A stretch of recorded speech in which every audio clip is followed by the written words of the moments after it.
प्रश्न नंबर 6। एक समकोण त्रिभुज की ऊंचाई इसके आधार से 7 सेंटीमीटर कम है। यानी कोई समकोण त्रिभुज है और इसके आधार से 7 सेंटीमीटर इसकी ऊंचाई कम है। यदि कर्ण 13 सेंटीमीटर का हो तो अन्य दो भुजाएं ज्ञात कीजिए। तो इसमें जो है कर्ण दिया है और कर्ण दिया है तो हमें क्या ज्ञात करना है? आधार और ऊंचाई। आधार और ऊंचाई। अब लिखेंगे यहाँ पर, पहले चित्र बना लो।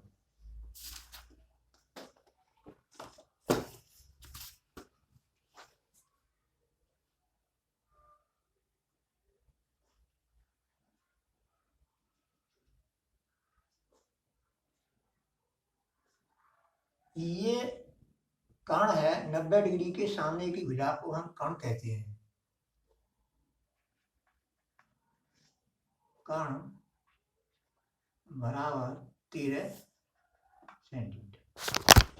90 डिग्री दोबारा से। एक समकोण त्रिभुज की ऊंचाई इसके आधार से 7 सेंटीमीटर कम है। यदि कर्ण 13 सेंटीमीटर का हो तो अन्य दो भुजाएं ज्ञात कीजिए। 90 डिग्री के सामने की भुजा को हम कर्ण कहते हैं और कर्ण बराबर दिया है 13 सेंटीमीटर। ये तुम्हारी ऊंचाई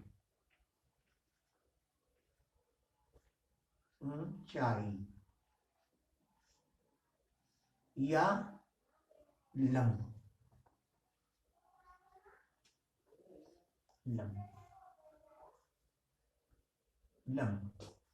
ये है तुम्हारा आधार।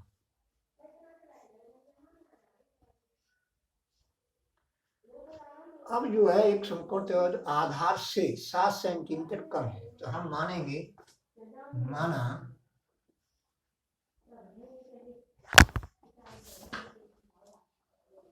आधार बराबर x सेंटीमीटर।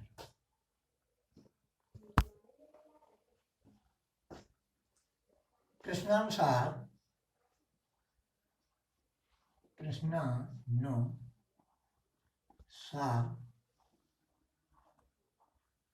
ऊंचाई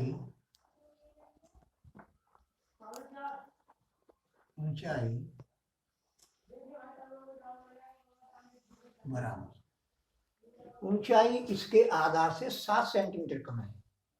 आधार से 7 सेंटीमीटर कम है तो x माइनस 7, ये हो गया तुम्हारा x सेंटीमीटर। ऊंचाई 7 सेंटीमीटर कम है आधार से। ऊंचाई तो ये हो जाएगा x माइनस 7 सेंटीमीटर। अब इसमें जो है हम पाइथागोरस प्रमेय लगाएंगे। पाइथागोरस प्रमेय क्या है? किसी समकोण त्रिभुज में कर्ण का वर्ग शेष दो भुजाओं के योग के बराबर होता है। यानी कर्ण का वर्ग शेष दो भुजाओं के वर्ग के बराबर होता है। यही पाइथागोरस प्रमेय है। तो पाइथागोरस प्रमेय से Pythagoras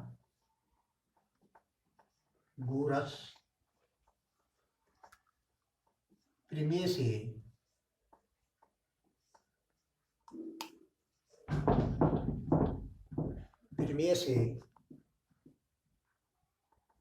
x square plus x minus 7 का होल स्क्वायर इक्वल टू 13 का वर्ग, यानी कर्ण का वर्ग। अब a माइनस बी के होल स्क्वायर से इसको खोलेंगे।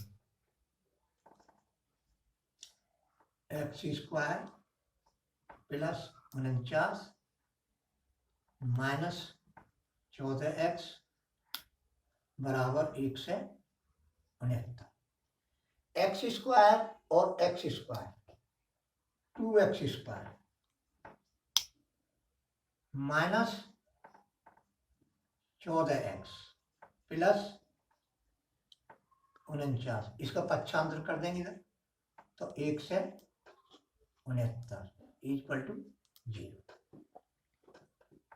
2x² माइनस 14x प्लस नहीं आएगा। अब इसमें से इसको घटाएंगे, तो ऋण के ज्यादा हैं और धन के कम है, तो ऋण के बचेंगे। 0, 6 में से 4 गए तो 2, यानी 1 से 20, माइनस के 1 से 20 इक्वल टू 0।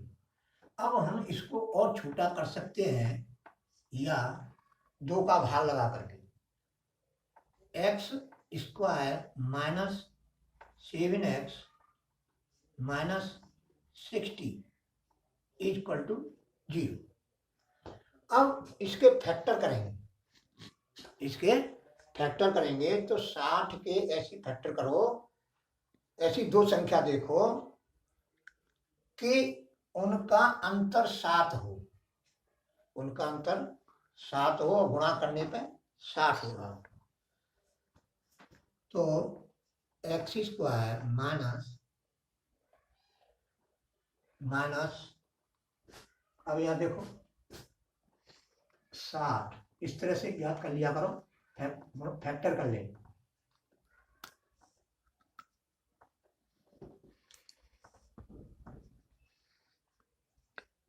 आवाज जी। अब इनमें से ही संख्या हमको बनानी है, 2 दूनी 4 या 12, और 12 में से 5 गए तो कितने बचेंगे? 7, और 7 ही हमको लाना है।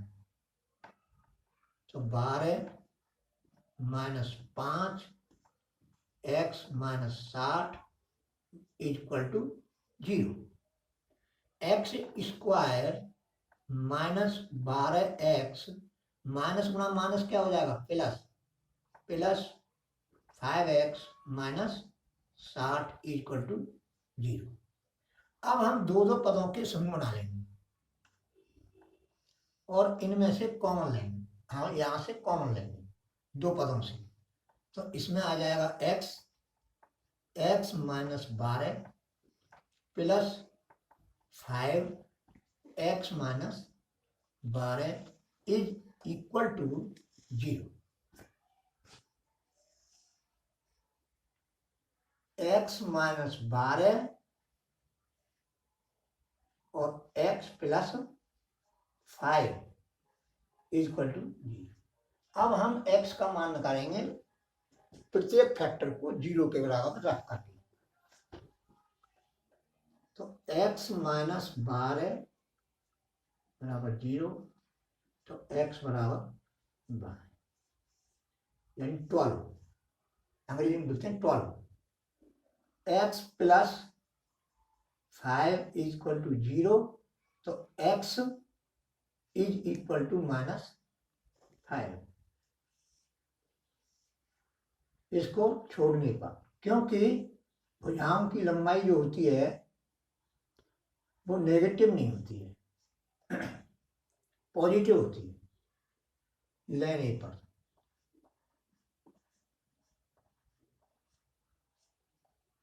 अब हमें कण दिया है, आधार और ऊंचाई निकालनी है, तो x का मान, आधार जो माना है हमने, इसका मान रख देंगे, ऊंचाई में x का मान रख देंगे, और आधार और ऊंचाई ज्ञात हो जाएंगे।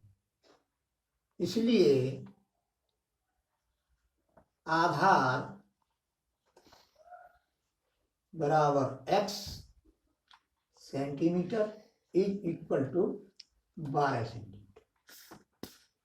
ये तुम्हारा 12 सेंटीमीटर आधार आ गया। अब आता है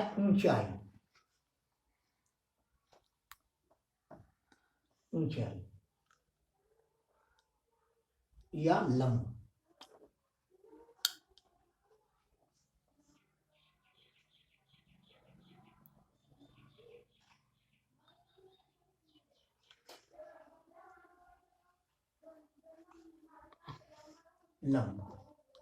यह है तुम्हारा, देखो ऊंचाई बराबर है x माइनस 7।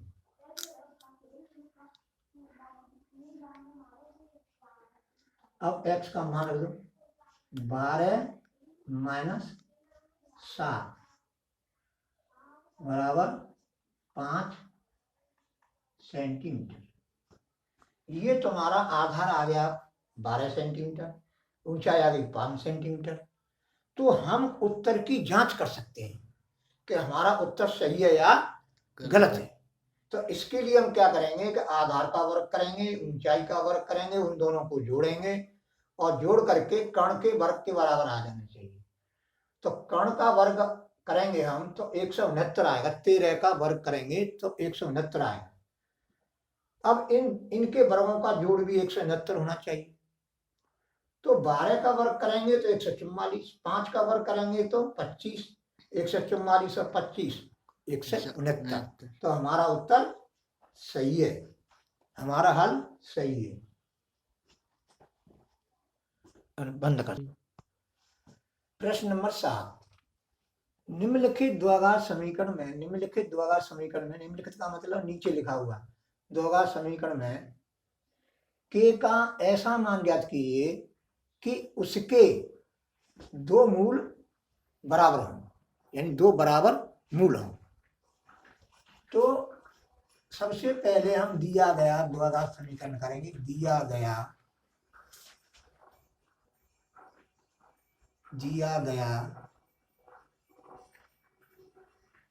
द्विघात समीकरण, दिया गया द्विघात समीकरण 2x² plus kx plus 3 equal to 0। इसकी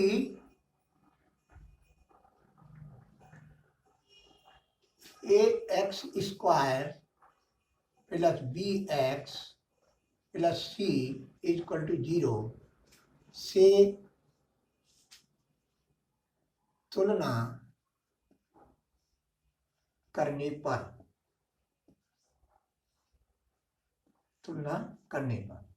तो a बराबर क्या है 2, b बराबर क्या है कि c बराबर क्या है 3।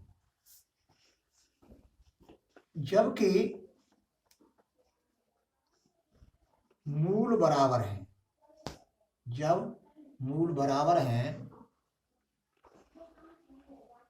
जब मूल बराबर है तो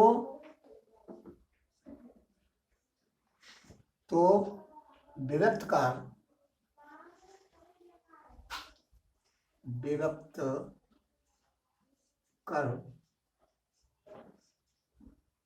कर डी से, कैपिटल डी से प्रदर्शित करते हैं। विभक्त कर डी जब मूल बराबर हो तो विभक्त कर डी 0 के बराबर होता है, 0 के बराबर होता है।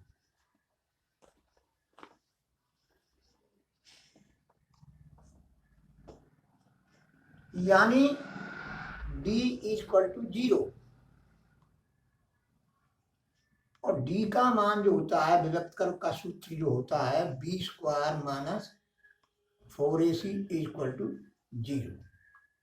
डी का मान है b² माइनस 4ac, ये बराबर हमने 0 के बराबर रख दिया क्योंकि मूल बराबर है। मूल बराबर होते हैं तो विभक्त कर 0 के बराबर होता है। अब इसमें b a c के मान रखेंगे ऊपर से, तो ये है तुम्हारा b का मान है k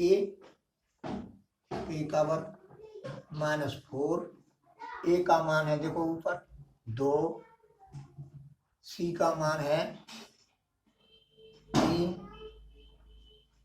इक्वल टू 0। अब ये हो गया तुम्हारा k² माइनस इन सबका गुणा करेंगे हम तो कितना हो जाएगा 24, 4 दूनी 8 या 24 बराबर 0। तो k² इक्वल टू 24, पक्षांतर कर देंगे अब इसका हम वर्गमूल लेंगे क्योंकि हमें के स्क्वायर का मान नहीं ज्ञात करना है, के का करना है। तो के बराबर प्लस माइनस √24 बराबर प्लस माइनस, इसके फैक्टर कर लो, 2 दूनी 4 दूनी 8 तिया 24, जिसका समूह जोड़ा बन जाता है उसको बाहर ले लेते हैं। प्लस माइनस 2 √6, ये के का मान आ गया। अंतर 180 है। छोटी संख्या का वर्ग बड़ी संख्या का 8 गुना है। दोनों संख्या ज्ञात की।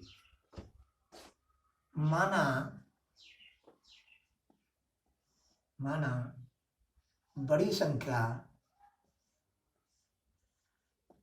बड़ी, इससे सरल पर है वो, बड़ी संख्या बराबर x, हमने बड़ी संख्या मान ली।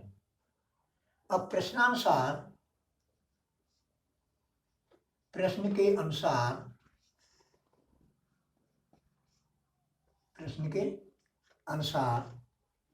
छोटी संख्या का वर्ग बड़ी संख्या का 8 होना है।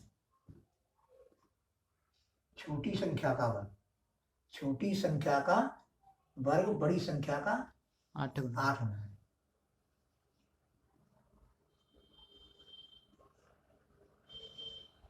छोटी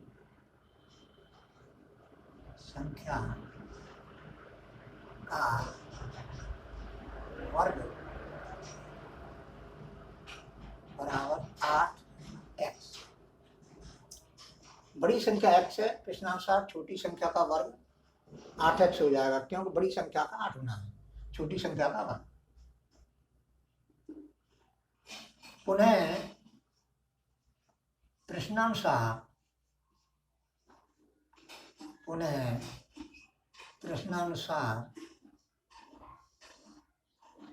प्रश्नानुसार दो संख्याओं के वर्गों का अंतर, यानी बड़ी संख्या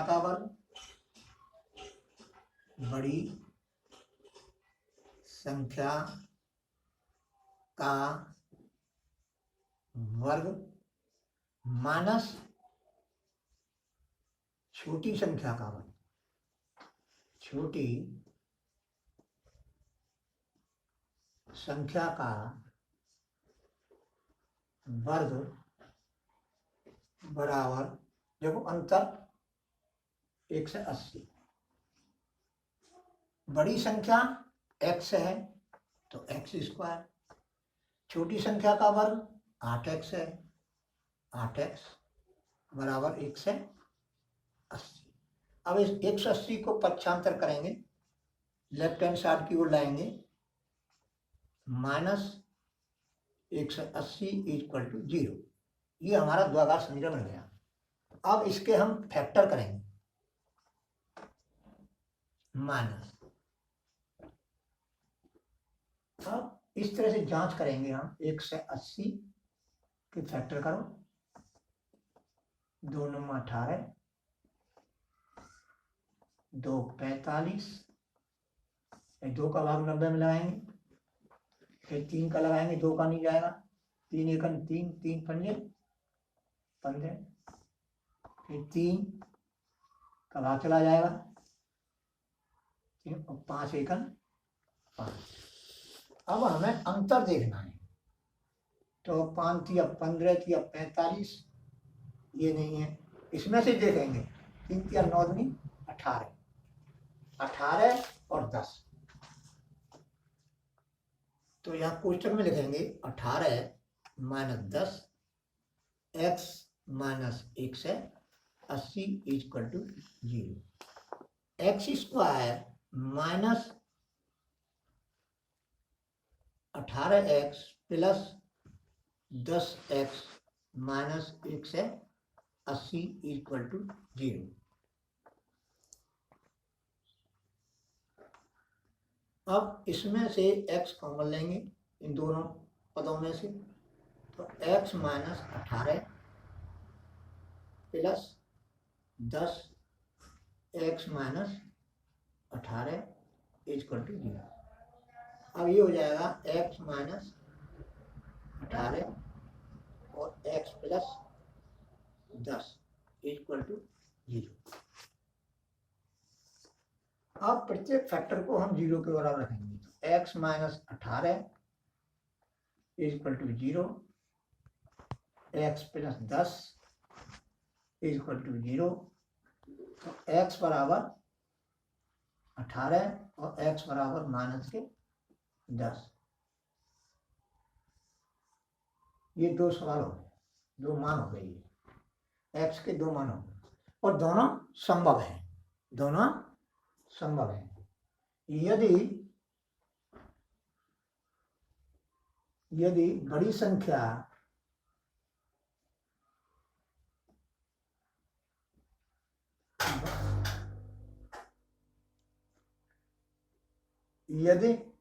संख्या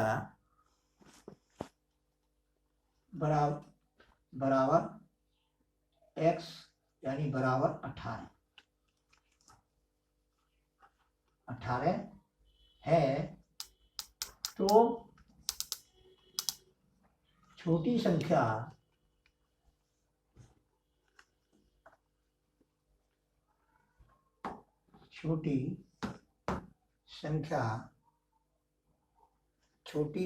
का वर्ग, तो छोटी संख्या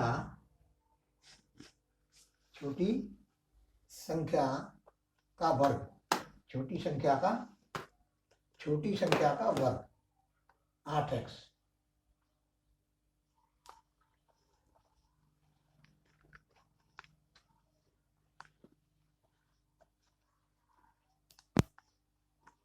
छोटी संख्या का वर्ग बराबर 8x बराबर 8 गुणा 18, 8 गुणा 18,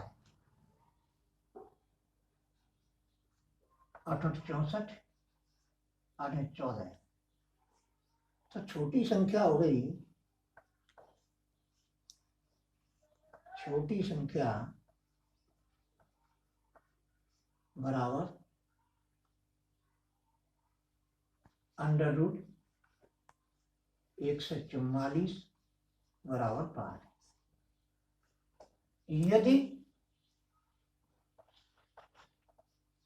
यदि बड़ी संख्या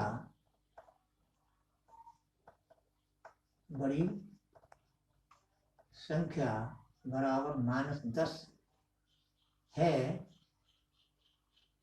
तो छोटी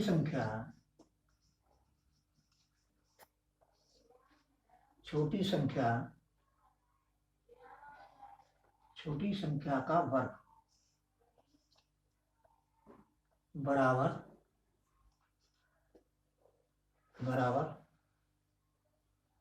8 गुणा ऋण 10, 8 गुणा 8x है ना, ये छोटी संख्या का वर्ग, तो 8 गुणा ऋण 10 बराबर -80। तो छोटी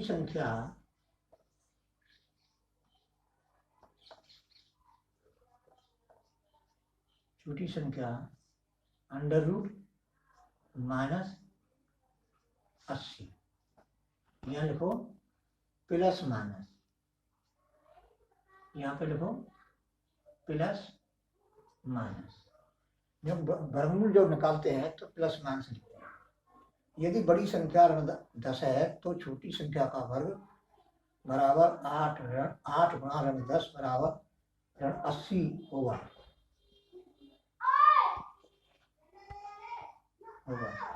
तो छोटी संख्या बराबर वर्गमूल निकालेंगे, माइनस हो गया, ये क्या हो गई? काल्पनिक। काल्पनिक। अतः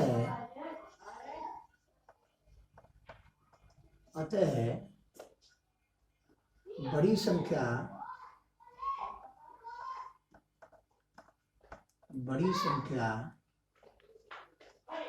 अतः बड़ी संख्या 18 है, तो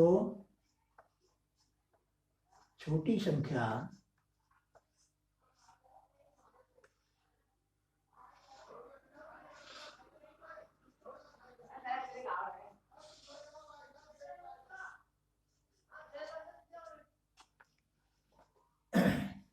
बड़ी संख्या 18 है, तो छोटी संख्या बराबर प्लस माइनस 12, यानी 18 और 12 या 18 तथा ऋण 12। देखो ये प्रश्न हमने हल किया है, तो पहले हमने समझाया नहीं था, अब दोबारा से इसको समझ लो। अब क्या करेंगे, माना कि बड़ी संख्या बराबर x। हमने मान लिया कि बड़ी संख्या x है, तो प्रश्न के अनुसार छोटी संख्या का वर्ग बड़ी संख्या का 8 गुने के बराबर है। तो हमने बड़ा 8 गुने कर दिया हमने। पुनः प्रश्नानुसार देखो, पुनः प्रश्नानुसार बड़ी संख्या का वर्ग माइनस छोटी संख्या का वर्ग बराबर 180, यानी अंतर घटा के निकालते हैं। बड़ी संख्या में से छोटी संख्या को घटा करके अंतर निकालते हैं। तो बड़ी संख्या का वर्ग, बड़ी संख्या कितनी है? x है, तो बड़ी संख्या का वर्ग क्या हो गया? x स्क्वायर माइनस लग रही छोटी संख्या का वर्ग। देखो छोटी संख्या का वर्ग कितना है?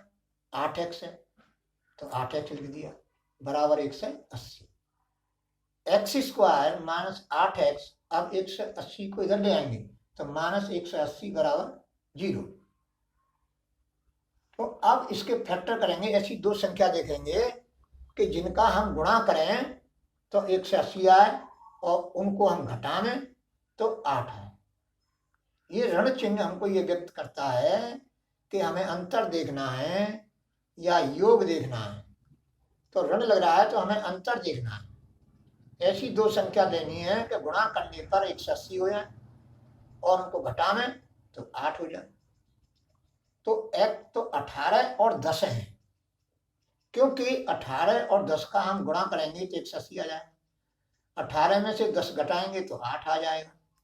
तो हमारा ये इस तरह से देखते हैं, x स्क्वायर माइनस कोष्टक में वो संख्या लिख लेंगे 18 माइनस 10, और ये x है तुम्हारी, x माइनस 180 बराबर 0। x स्क्वायर, अभी कोष्टक को खोलेंगे। कोष्टक खोलने के लिए हम क्या करेंगे? माइनस का भी गुणा करेंगे और x का भी गुणा करेंगे जब ये कोष्टक खुलेगा। तो x स्क्वायर माइनस गुणा प्लस माइनस हो गया, अब x का गुणा कर दो 18x, माइनस गुणा माइनस प्लस x का गुणा इसमें 10 में कर दो 10x हो गया। क्योंकि पहले हम चिन्ह का गुणा क्यों करते हैं कि पहले चिन्ह ही लिखा जाता है, पॉजिटिव या नेगेटिव, इसलिए जो चीज पहले लिखी जाएगी उसका गुणा पहले करते हैं, यानी चिन्ह का गुणा पहले करते हैं और x का गुणा बाद में। Minus 180 equal to 0। अब हम दो पदों के समूह बना लेंगे और इसमें से कॉमन लेंगे पहले दो पदों में से। तो x कोष्टक में x माइनस 18 कोष्टक बंद प्लस, अब इसका यहाँ प्लस है तो प्लस लगाओ, यहाँ माइनस है तो माइनस लगाओ, लेकिन यहाँ पर माइनस है और यहाँ माइनस लिखेंगे तो कोष्टक के अंदर जो चिन्ह आएंगे माइनस वाले केस में तो चिन्ह बदल के लिखे जाते हैं ऊपर वाले। तो देखो x इसमें से कॉमन आ गया तो x माइनस 18 प्लस है तो प्लस लगा दिया। प्लस एक ऐसा चिन्ह होता है जो चिन्ह को नहीं बदलता है। तो 10 है 10 इसमें से कॉमन आ जाएगा तो x माइनस 18 बराबर 0, x माइनस 18 और दूसरे कोष्टक में x प्लस 10 बराबर 0। अब प्रत्येक फैक्टर को हम 0 के बराबर रख करके x के मान ज्ञात करेंगे। x माइनस 18 बराबर 0 तो x बराबर 18 हो जाएगा, क्योंकि माइनस 18 का पक्षांतर करेंगे 0 की तरफ तो प्लस का हो जाएगा। और स्टार्टिंग में बराबर से आगे प्लस का चिन्ह लगाते हैं, अगर माइनस होता तो माइनस से लगाएंगे। जैसे इसमें x प्लस 10 बराबर 0 तो x बराबर माइनस 10। अब यदि अब इसमें से कौन सा लें, ये मान लें या ये मान लें, तो इसकी जांच आगे करेंगे। यदि बड़ी संख्या x बराबर 18 है तो छोटी संख्या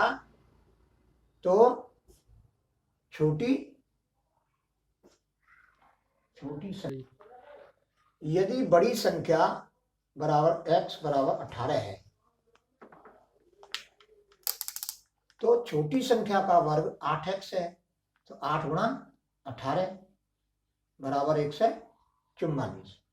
छोटी संख्या बराबर प्लस माइनस 18 144 हो गया, प्लस माइनस 144, 144 का वर्गमूल निकालेंगे बराबर प्लस माइनस 12।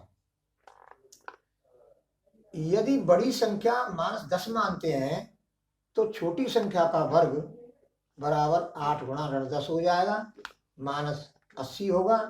छोटी संख्या बराबर वर्गमूल लेंगे तो ये काल्पनिक राशि बनेगी, इसलिए इसको छोड़ने पर अतः बड़ी संख्या 18 है तो छोटी संख्या बराबर प्लस माइनस 18, वो प्लस माइनस 12 भी हो सकती है छोटी संख्या, ऋण 12 भी हो सकती है छोटी संख्या, लेकिन बड़ी संख्या तो एक ही रहेगी 18। बोलो। अब हमने द्विघात समीकरण के इंपॉर्टेंट प्रश्न आपको बताए। अब हम जो है नया चैप्टर शुरू करेंगे, समानांतर श्रेणी। अब इस समानांतर श्रेणी को हम कल आपको पढ़ाएंगे। ये सभी इंपॉर्टेंट सवाल हैं, इन्हीं से संबंधित प्रश्न आएंगे। ये तो नहीं कह सकते कि भाई यही आएंगे, लेकिन इसी कार्य के प्रश्न आएंगे, इससे अलग नहीं आएंगे। और कल जो है हम समानांतर श्रेणी आपको पढ़ाएंगे। और भाई कम से कम ये है, आपकी समझ में आ रहा है तो लाइक तो कर दिया करो।